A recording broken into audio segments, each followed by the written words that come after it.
Alright, we are going to start off with the color wheel. The main thing we need to remember about the color wheel is where the colors are located in relation to one another. Knowing the location of the colors on the color wheel will help us determine how cold or warm a color is, and it'll also help us choose which color harmony best suits our needs. So first things first, the color wheel can be broken down simply into three different categories. The first category is primary colors. This would be red, blue, and yellow. Another way to remember primary colors is that they cannot be created by mixing other colors together. After our primary colors are secondary colors. These colors are created by mixing primary colors together, and they are green, purple, and orange.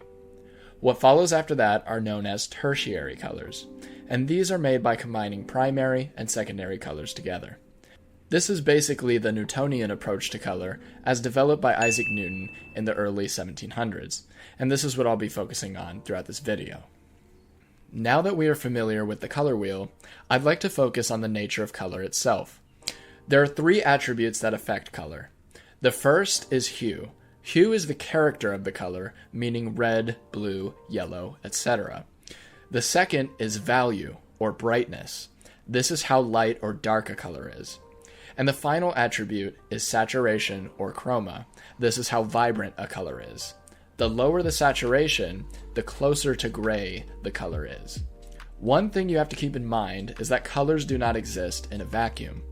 They're always in contact with other colors, and the colors that they are in contact with play a role in how our eyes perceive them. I have a classic example demonstrating this principle. Each of these two squares is exactly the same color, but because of the color that surrounds them, our eyes perceive them differently. The square on the right seems more vibrant than the one on the left because the green contrasts the color so heavily.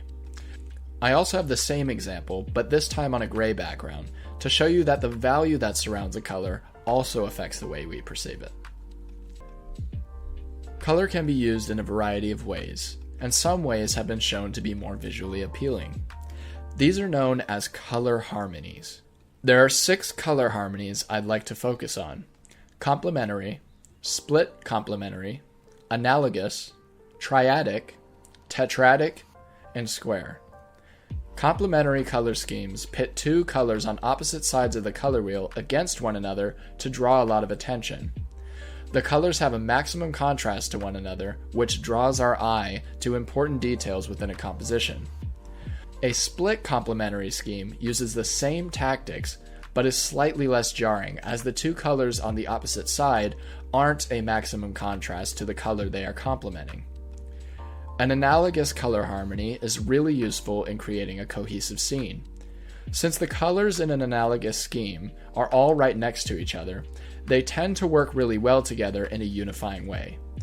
Triadic, tetradic, and square color harmonies all create a lot of visual interest because of how many separate colors are present. In pieces like this, it is important to let one color dominate the others, otherwise you could end up with a piece that is difficult to focus on because there are so many colors equally competing for your attention. Images can also just feature one color. These are known as monochromatic color schemes. Since it is just one color that does not involve any sort of harmony with another, I consider monochromatic to be in its own category. Monochromatic color schemes are similar to analogous color harmonies, but they differ in that they only use one color. The only thing that changes about the color in a monochromatic piece is the value or saturation.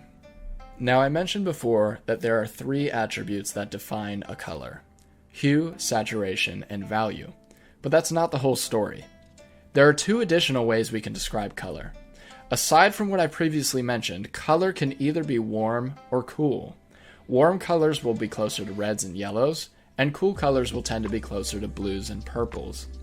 It's not as simple as blues are cool and reds are warm, though. There can be blues that are warm and reds that are cool. I know it sounds confusing, but let me explain. It has to do with the distance the colors are from each other. Take this red, for example. Now you might say, that's a red, and reds are warm, so it must be a warm color. But remember what I said about colors not existing in a vacuum. If I put this red next to this orange color, which would you say is cooler? Let's look at the whole color wheel again. If we look at where these colors are located on the wheel, we can see that the red is in fact closer to the cool colors than the orange is. This means that the red, in this case, is cooler than the orange. This is how you need to think about warm and coolness in color. The same way that value, saturation, and hue can be used to create contrast in a piece, so can warm and cool colors. Look at these examples by John Singer Sargent and Diego Velázquez. They are using warm and cool colors with purpose. They want to draw the viewer's attention to important areas on the canvas, and they do so by painting all of these areas with warm colors. Use color to your advantage when you are tattooing to make your focal point stand out. Let's have a look at a couple examples of how artists today are using some of the principles we talked about in their tattoos. I have a couple of examples here from an artist named Ben Kaye. Can you guess which color harmonies he is using in each piece? I'll give you a second to pause the video and see if you can figure it out. You can see with the colors isolated from each piece that the one on the left is an analogous color harmony, and the one on the right is a complementary color harmony. Ben is also creating contrast near his focal points by putting dark colors with a low value next to light colors with a high value to really draw our attention to important areas.